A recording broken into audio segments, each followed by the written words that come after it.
So you're in Santa Ana, you fight maybe a couple MMA fights and they don't pay you any money at all. And you start realizing I need to figure out something to do to make some money for me and my family. And so what happens with your life next, Ulpiano? 2007, I was single. Like I have a girlfriend, Yeah. which is my wife today, but was like we're not married, we don't have kids, you know. And I was, I have to say this, I was living a good life because, like I was driving a Mercedes, I live in Orange County, Yeah. I Nice. travel all over the world, you know, but I have no savings, I have no future, was just living the moment because I Yeah. was young with no obligations. Okay. In 2010, my wife, my girlfriend at the time, she got pregnant. And I said, well, now things start to get serious. And I say to her, I say, She I don't got know what. pregnant. She got pregnant. You act like you didn't have No, anything to do with no. that. When I say she got pregnant, this was not planned. And then she broke the news, I'm pregnant. I said, well, now, Yeah. we have to do this. And Nice. her family, it's a very successful people. They're Yeah. lawyers. They, like they are well educated. Yeah.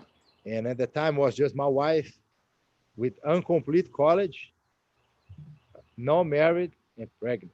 So it's all the wrong things that for a correct family, successful family preacher should don't do it that she was doing. Yeah.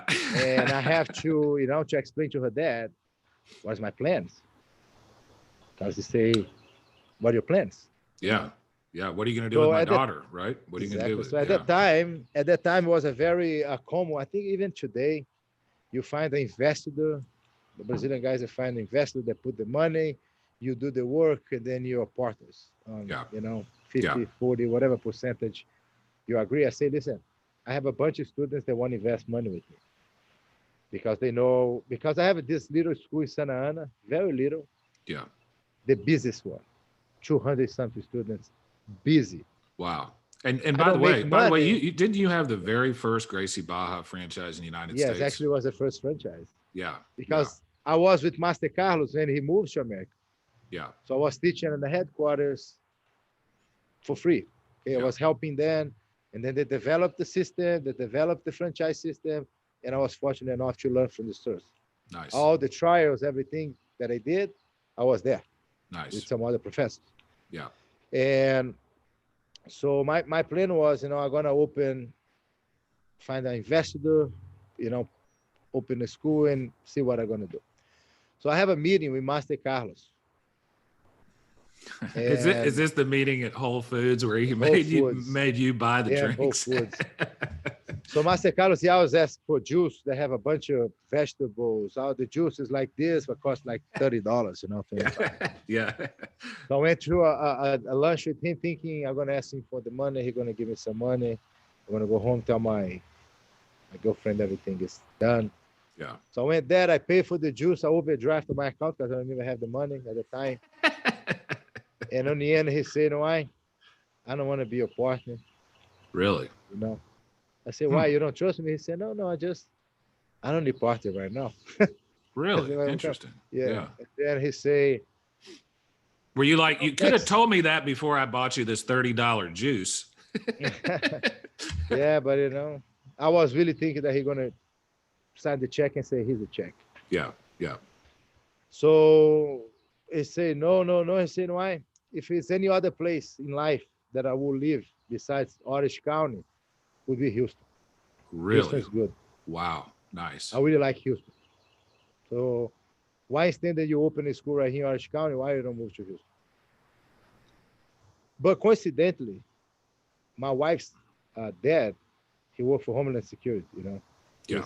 He was a special agent in charge. Yeah. So he was about to retire. He lives in Houston.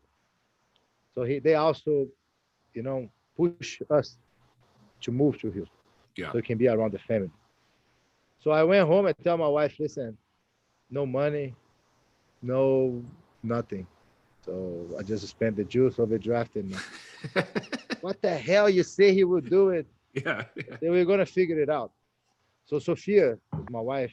dad came in town and we have a meal, we have like a dinner and everything. Yeah. And he said, "What do you think about it? How much you need? Usually how much the investor put to open a school?" I Yeah. say X amount. He say, "What do you think about it? Maybe Sophia, because at the time I was not married. Okay, Yeah. she be your investor, and you work and you guys keep the money for you guys." Yeah. I said, "Whoa, that's a light to me, you know. Nice. It's a Yeah. light for us." So I say, "Listen, okay, but we need to move to Houston." My wife agreed. We can move, but I need you guys to help to find a nice location because I don't know the city, Yeah. so I don't know where should we go.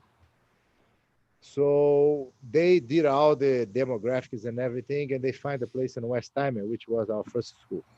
Yeah. So they helping me to negotiate the lease. They oversee the whole construction, and when it was 1 month to be open, I drove with Sophia. At that time, my daughter, 2010, was already born, and then we moved to Houston Nice.